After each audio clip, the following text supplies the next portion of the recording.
Hi. Are you also wondering how to get the most out of a plank? Right.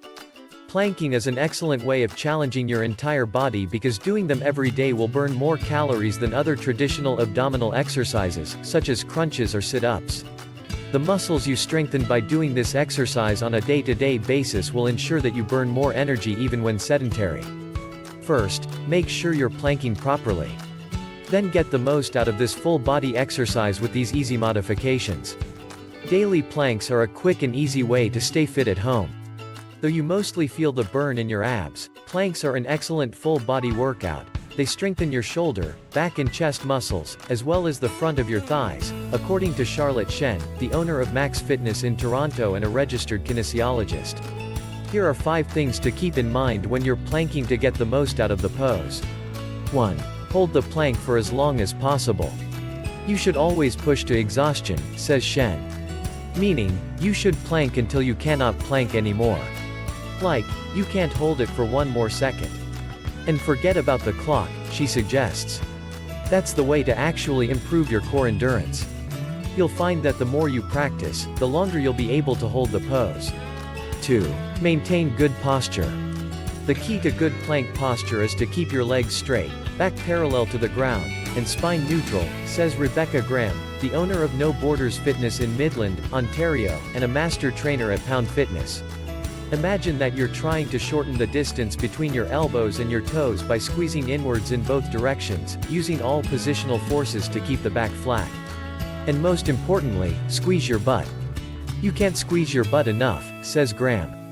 This creates tension, which helps your legs stay straight and work your core.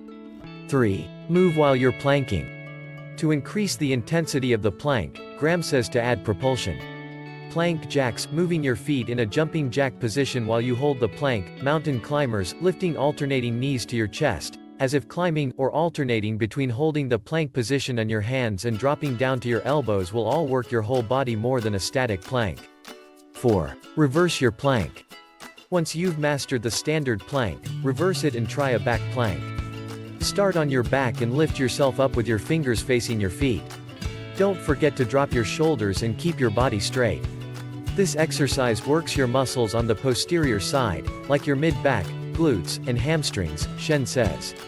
Introducing new exercises or variations, like a back plank, to your routine is key to maintaining full body strength. 5. Make your plank bigger. Anytime you want to add intensity, make the plank bigger. This could mean getting off your knees and onto your toes, coming up from your forearms onto your hands, or opening up into a side plank. By adding side planks, by adding levels, we ultimately add intensity, says Graham. Conversely, if you're struggling, make your plank smaller. By simply dropping the knee or going down to the elbow, you can shorten your range of motion, says Graham. These small little tweaks to plank positions can offer a huge amount of relief for someone who's starting off. Finding something that works for you is absolutely key. And that's all for today. Hope you find it encouraging enough to get you started. Now don't wait, let's get started. And we will see you in the next video.